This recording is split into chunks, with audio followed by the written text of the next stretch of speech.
नमस्कार। India debate में आप सबका स्वागत है। मैं हूं आशुतोष पाठक। दिसंबर महीने की शुरुआत हो गई है। आज 1 दिसंबर है, तो आपके लिए बहुत बड़ी खबर लाया हूं। एक खबर तो यह है कि बहुत सारे लोग बड़ी बड़ी ताकतवर हस्तियों के साथ पॉडकास्ट कर रहे हैं और वहां से ये संदेश देने की कोशिश कर रहे हैं कि देखिए साहब, मेरी इतनी ताकत है, मेरा इतना रसूख है, मैं मेरी पहुंच इस तरह इस लोगों के साथ है। बिल गेट्स से पहुंच गए हैं अब एलन मस्क के पास। कोई बात नहीं है, लेकिन इस देश में रूल ऑफ लॉ है। रूल ऑफ लॉ का अलग अगर उल्लंघन होगा तो ये देश सवाल पूछेगा। आपके रसूख से कोई लेना देना नहीं है। हो सकता है कि गुमराह करके उन लोगों के साथ वो मिल रहे हों, तो ये बात मैंने सिर्फ इशारे में आपको बात बताई है। आप समझ जाइए, आप सारी बात समझ जाएंगे धीरे धीरे। तो ये तो है, रसूखदार लोगों से टक्कर लेना सत्य और न्याय के लिए बहुत जरूरी है। और ये टक्कर इसलिए ले पा रहे हैं क्योंकि आप हमारे साथ हैं। इतने बड़े बड़े खिलाड़ियों के साथ हम लड़ रहे हैं क्योंकि आप हमारे साथ हैं। अगर आप ना होते तो हम लड़ नहीं पाते। तो दिसंबर की शुरुआत हो गई है। बड़ी खबर जो अभी मैंने आपको दी, उससे दूसरी बड़ी खबर आपको दे रहा हूं। सीबीआई और मुंबई पुलिस दोनों अदालत में इस तरह फंसेगी, इसकी कल्पना मुंबई पुलिस ने भी नहीं की थी और सीबीआई ने भी नहीं की थी। रसूखदार लोग तो अभी भी सोच रहे हैं कि हम कोर्ट मैनेज कर लेंगे, कोर्ट को खरीद लेंगे, वकील खरीद लेंगे, जज खरीद लेंगे, जब मर्जी जो मर्जी जैसे तैसे खरीद लेंगे। एक आज मैं आपके सामने केस लॉ का जिक्र कर रहा हूं और उसके बाद बताऊंगा कि कैसे कैसे कहां कहां खेल चल रहा है और कैसे सीबीआई और मुंबई पुलिस फंसती जा रही है।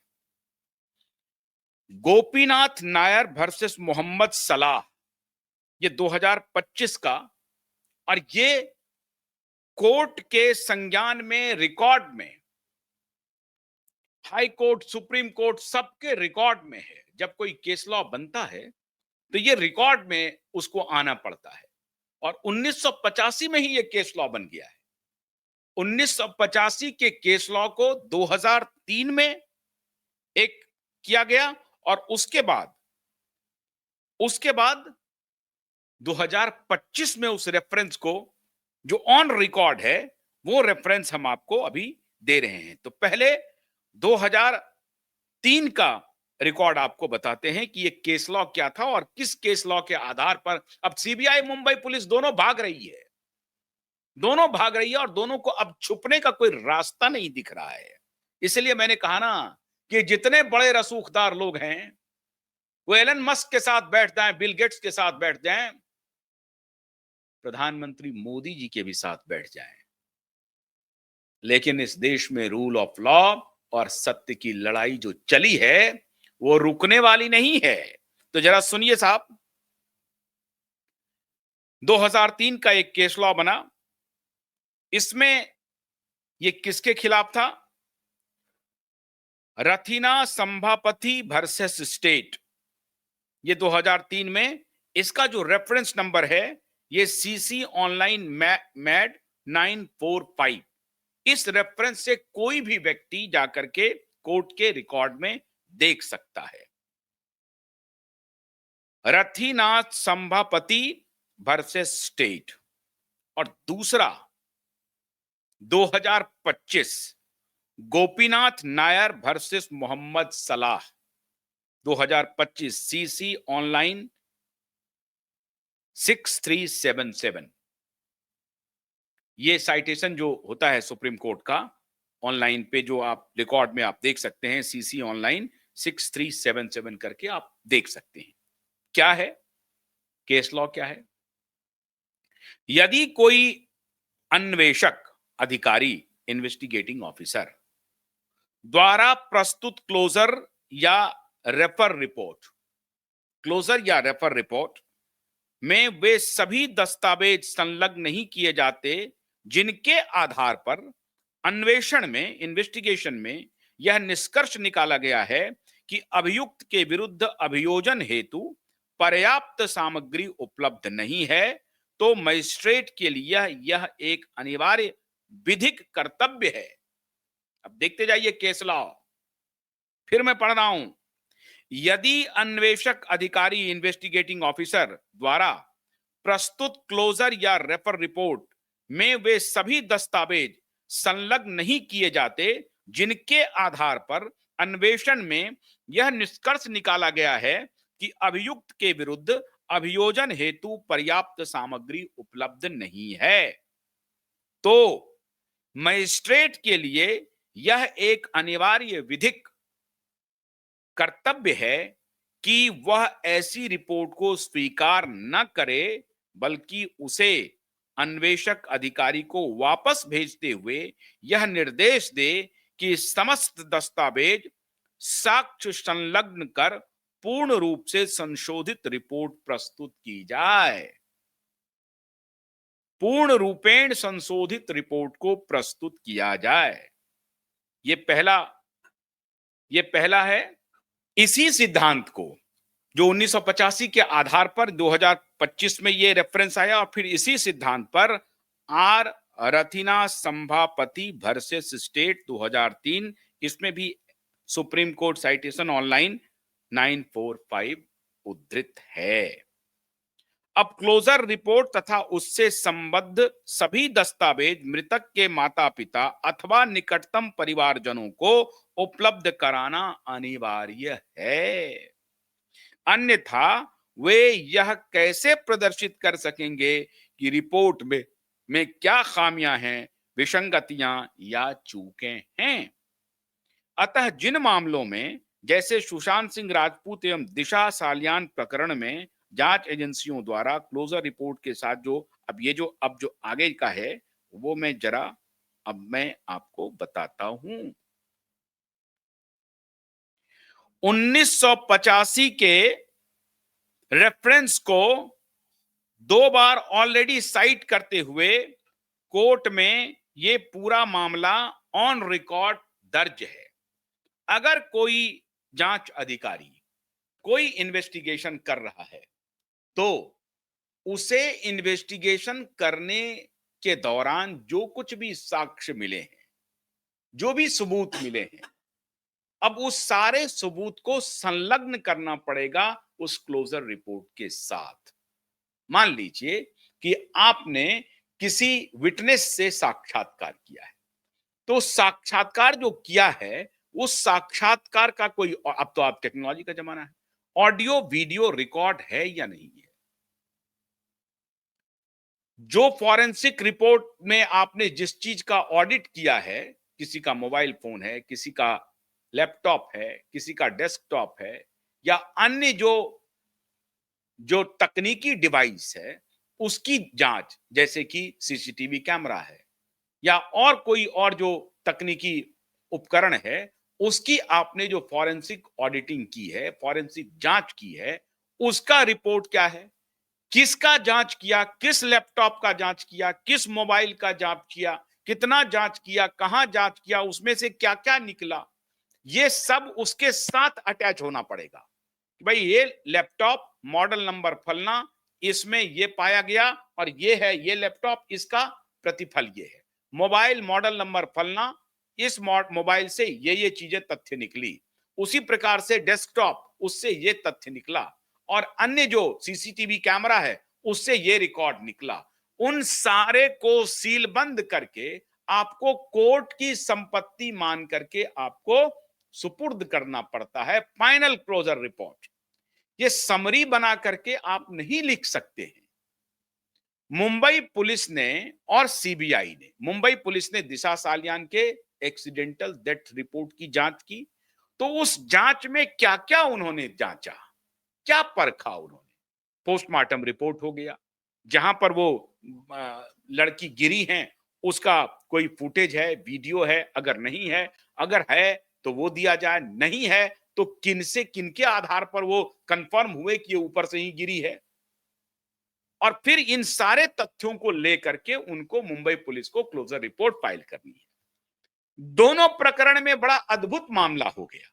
मुंबई पुलिस ने जो क्लोजर रिपोर्ट फाइल की है मित्रों, ये तो कोर्ट गया ही नहीं, किसी कोर्ट नहीं गया, ना लोअर जुडिशरी, ना हायर जुडिशरी, ना हायर टू हायर जुडिशरी, मतलब सुप्रीम जुडिशरी, वहां भी नहीं पहुंचा। कहां पहुंचा? एसीपी दफ्तर के पास पहुंचा। एसीपी दफ्तर को क्या अधिकार है? एसीपी दफ्तर को अधिकार है कि इस तरह के जो एक्सीडेंटल डेथ रिपोर्ट हैं उसको करके क्लोज करके और क्लोज कर दिया जाए। तो जो आप एसीपी दफ्तर में जो क्लोज किया गया है जांच रिपोर्ट, उसकी कॉपी मांगी जा रही है। कब से मांगी जा रही है? 2023 नवंबर से मांगी जा रही है, जब पहली बार पीआईएल फाइल हुई थी। चलिए कोई बात नहीं है, पीआईएल को आपने सेट असाइड किया, पीआईएल को सेट असाइड नहीं, पीआईएल को आपने अपने तरीके से, अभी तक उस पर कोई सुनवाई नहीं की, कोई बात नहीं है। मार्च में सतीश सालियान स्वयं आ गए। सतीश सालियान के तरफ से अब आर्गुमेंट गया कि साहब वो रिपोर्ट दे दीजिए जो आपने 2020 या 21 में जब भी आपने क्लोज किया है, फाइनल क्लोजर रिपोर्ट जो है उसके आधार हमें दे दीजिए। मार्च से नवंबर हो गया है, मुंबई पुलिस अदालत में और हाई कोर्ट में, ये कोई डिस्ट्रिक्ट कोर्ट में नहीं चल रहा है, हाई कोर्ट का नोटिस दिया गया है, हाई कोर्ट का, सुनते जाइए। और इस देश के तमाम रसूखदार लोग सुने, कान खोल करके सुने। एलन मस्क और बिल गेट्स के साथ बैठने से होने वाला नहीं है ये मामला, ये राज खुलेगा और पाप पर से पर्दा उठेगा। ये लड़ाई बहुत बड़ी है और आपके ही सहारे ये लड़ाई हम लड़ रहे हैं। तो ये मार्च से लेकर के दिसंबर आ गया है, ये क्लोजर रिपोर्ट का आधार, जो प्रूफ है, जो साक्ष्य है, वो न तो कोर्ट को दे रही है और न ही पार्टी को दे रही है, जो विक्टिम है उसके परिवार वालों को दे रही है। मुंबई पुलिस नहीं दे रही है। मुंबई पुलिस से मांगा जा रहा है, लीगल नोटिस गया है कि आप वो डॉक्यूमेंट या तो कोर्ट में सबमिट कर दीजिए या हमें दे दीजिए। ना तो वो कोर्ट में सबमिट किया और ना ही इन्हें दिया, नंबर वन। अब दूसरी रिपोर्ट जो सीबीआई ने पटना में दाखिल की, तो सितंबर तक सीबीआई ने कौन सी रिपोर्ट दाखिल की है, ये वहां के वेबसाइट पर रिपोर्ट अवेटेड लिखा हुआ है।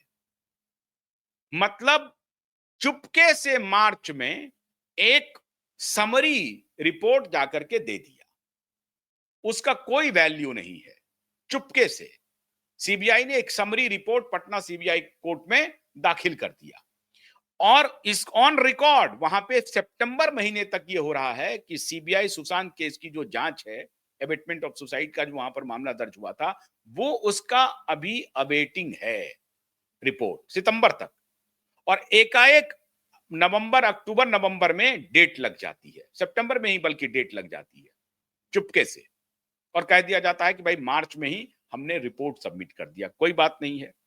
अब सुशांत के परिवार के वकील ने बजाप्ता मांग किया सीबीआई से और उन्होंने रेफर किया 1985 के इस केस लॉ का, जिसके रेफरेंस में 2003 और 2025 में ऑलरेडी सुप्रीम कोर्ट में संज्ञान लिया जा चुका है। मतलब वो केस लॉ प्रोसीड कर रहा है। आप समझ रहे हैं बात को?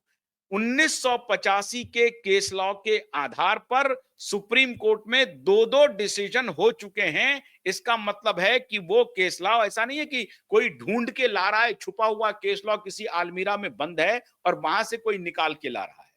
2003 और 2025 में उसी केस लॉ का संज्ञान लेते हुए आगे कई दो केसों की सुनवाई हो चुकी है। उसमें रेफरेंस है उस केस का कि कोई भी अन्वेषण करने वाला अधिकारी, जांच अधिकारी, इन्वेस्टिगेटिंग ऑफिसर को अगर कोई क्लोजर रिपोर्ट सौंपनी है तो उस क्लोजर रिपोर्ट के सारे आधार, सारे तथ्य, सारे रिकॉर्ड्स, सब कुछ ऑन रिकॉर्ड कोर्ट में या जहां भी उनको मांगा जा रहा है, कॉम्पिटेंट अथॉरिटी या कॉम्पिटेंट व्यक्ति या कॉम्पिटेंट इंस्टीट्यूशन जो कोई भी मांग कर रहा है, कॉम्पिटेंट की मैं बात कह रहा हूं, कॉम्पिटेंट का मतलब है कि जो लीगली डिमांड कर सकता है, उनको ये कॉपी सुपुर्द करना अनिवार्य है, मैंडेटरी है।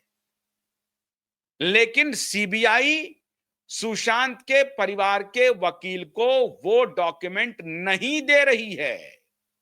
20 दिसंबर को उसकी सुनवाई है। और यही दो केस लॉ के बारे में मैंने 1985 से जो वो प्रोसीड कर रहा है, 2003 और 2025 का ऑलरेडी उदाहरण आ चुका है। मतलब सीबीआई के पास कोई चारा नहीं है, कोई रास्ता नहीं है, और ना ही कोर्ट के पास कोई रास्ता है। आप समझ रहे हैं बात को?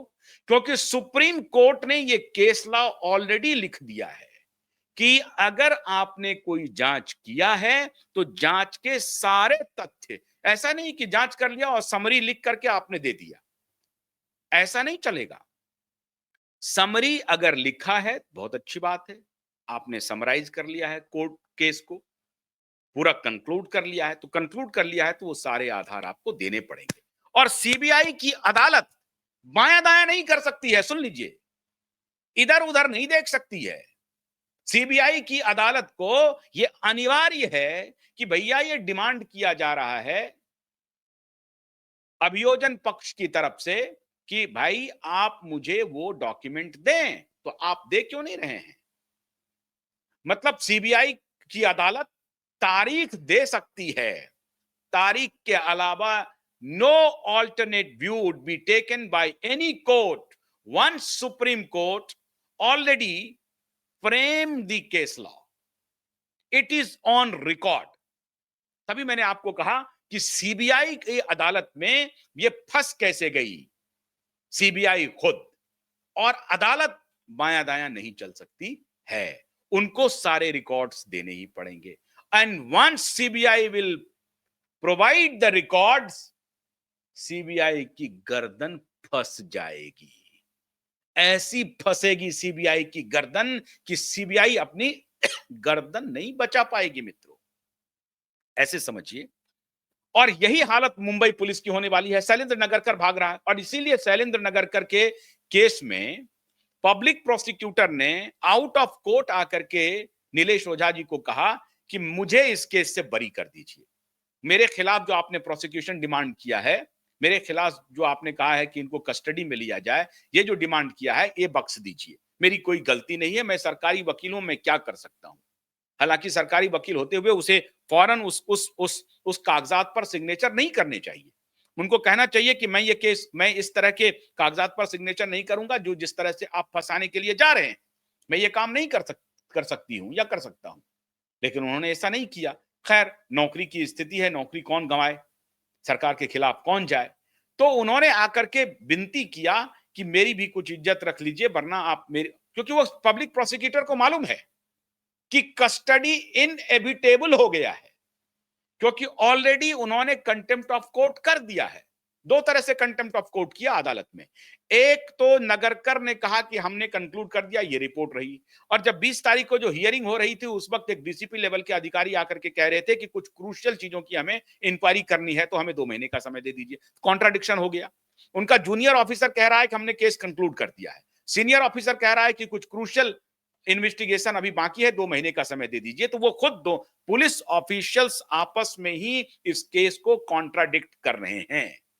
मतलब घोर मट्ठा हो चुका है। मतलब एक ईमानदार पुलिस ऑफिशियल्स का व्यू है कि भैया ये लोग जो काम कर रहे हैं उसकी वजह से मेरी नौकरी खतरे में नहीं पड़े, क्योंकि अभी दिल्ली के मुंबई पुलिस कमिश्नर को बुलाया जाएगा, भाई आपका क्या रुख है, आपका क्या कहना है। तो वो तो अपनी जान फंसाएंगे नहीं। उस वक्त के जो डीसीपी हैं उनको पूछा जाएगा, और अभी के जो डीसीपी हैं उनसे पूछा जाएगा कि भैया आपका क्या कहना है। शैलेंद्र नगर का कह रहा है कि केस क्लोज हो गया, और आप आकर के कोर्ट में कह रहे हैं कि हम क्रूशियल इंक्वायरी करेंगे। 5 साल से क्या इंक्वायरी हो रही है? इंक्वायरी तो बाद में होगी। अगर केस क्लोज हो गया है तो वो जो डॉक्यूमेंट्स है, जो रिकॉर्ड है, वो आप सतीश साल्यान जी को दे दीजिए। बात समझे आपको? कोर्ट के बाहर में जब नीलेश ओझा के साथ उन्होंने, पब्लिक प्रोसिक्यूटर ने कहा कि मुझे कस्टडी वाले इस पैराग्राफ से मुझे बरी कर दीजिए, पब्लिक प्रोसिक्यूटर को, उनको रहने दीजिए। मतलब पब्लिक प्रोसिक्यूटर को मालूम है कि Shailendra Nagarkar any how will be sent to jail. वो बचने वाला नहीं है शैलेंद्र नगरकर, क्योंकि उन्होंने फॉर्जरी किया है, पूरी तरह से गलत किया है। अब पैसे खा करके किया है या अपनी लॉयल्टी उधर दिखा रहा है, भगवान जाने।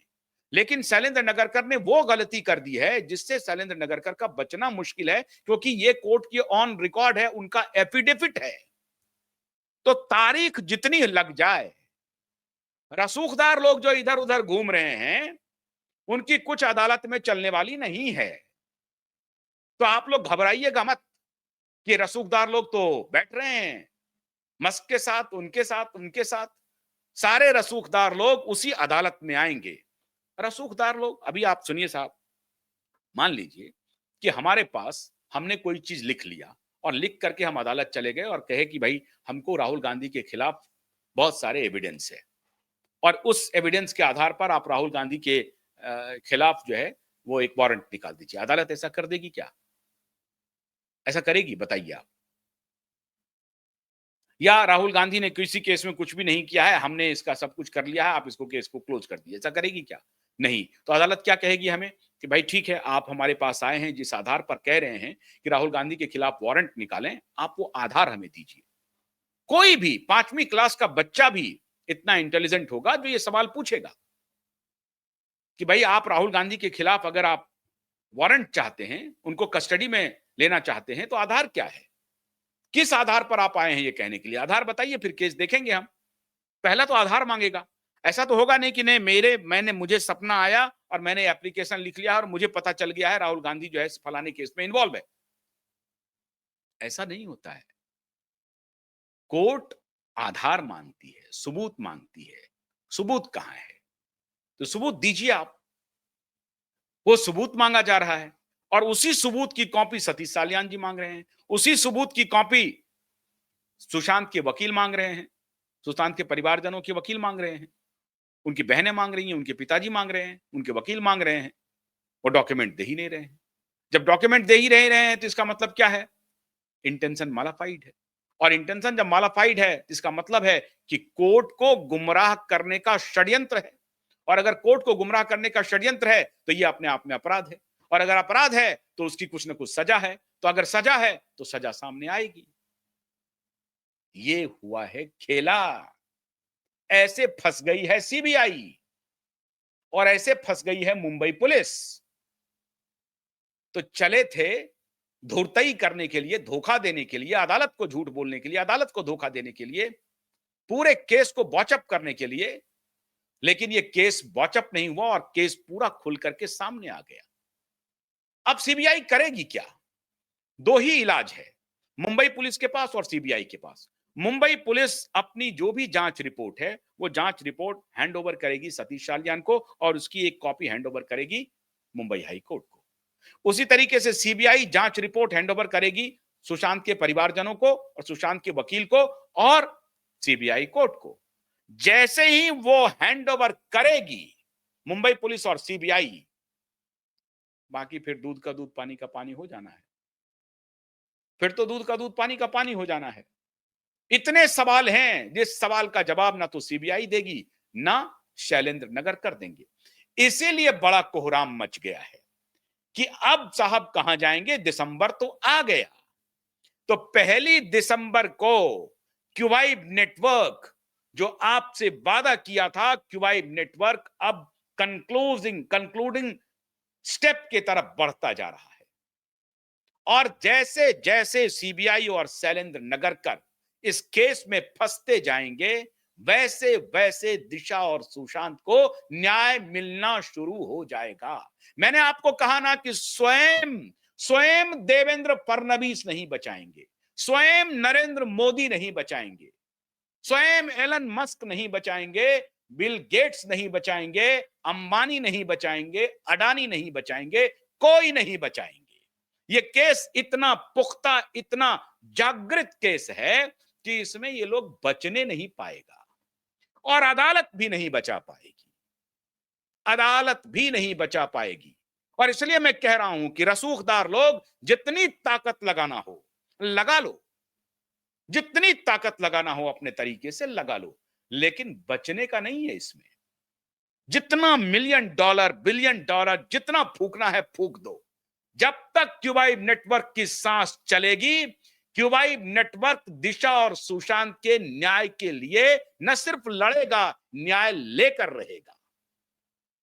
न्याय लेकर रहेगा और 20 दिसंबर को दूध का दूध और पानी का पानी हो जाएगा। हम लोग सब सुशांत के वकील के साथ खड़े हैं।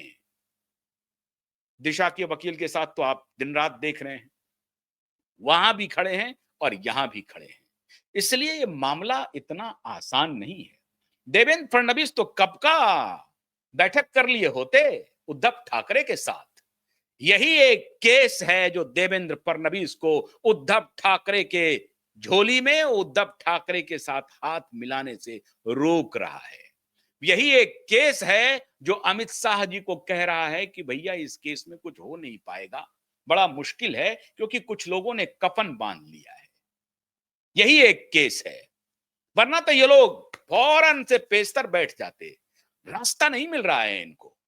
ये जितनी गलतियां करते जा रहे हैं, जितनी बार ये मुंह खोल रहे हैं, उतनी गलती करते जा रहे हैं। तो अब ये किसी की हत्या भी नहीं करवा सकते, ये जान लीजिए आप। ये अब किसी को रास्ते से भी नहीं हटा सकते, क्योंकि वो रास्ता वो फेज भी निकल चुका है। जब लोगों ने सर पे कफनी बांध लिया है तो वो फेज खत्म, तुम्हारी डर खत्म। लोग डरना भूल गए हैं, लोग खड़े हो चुके हैं। तो जो इमरान के लिए पाकिस्तानी तहरीक इंसाफ पार्टी कर रही है ना, वो यहां अघोषित रूप से जनता कर रही है। अघोषित रूप से जनता कोई बलवा नहीं कर रही है, लेकिन जनता को सब मालूम है कि ये हुआ नहीं कि इधर खेल बिगड़ जाएगा। तो इस तरह से ऐसी फंसी है मुंबई पुलिस, ऐसी फंसी है सीबीआई कि अब करेगी क्या? कुछ नहीं करेगी सिवा इसके कि वो अपना गलती स्वीकार कर लेगी अदालत में कि हाँ हमसे गलती हुई, हम ठीक से जांच नहीं कर सके, हमें जांच करने की फिर दोबारा अनुमति दीजिए। दोबारा अनुमति मिलेगी नहीं। मुंबई पुलिस को अगर अनुमति मिलेगी, सीन रिक्रिएशन होगा, उसी दिन दूध का दूध पानी का पानी आएगा। हमारे पास जो सबूत है वो सबूत दिखाया जाएगा, खेल खत्म हो जाएगा, मामला खत्म।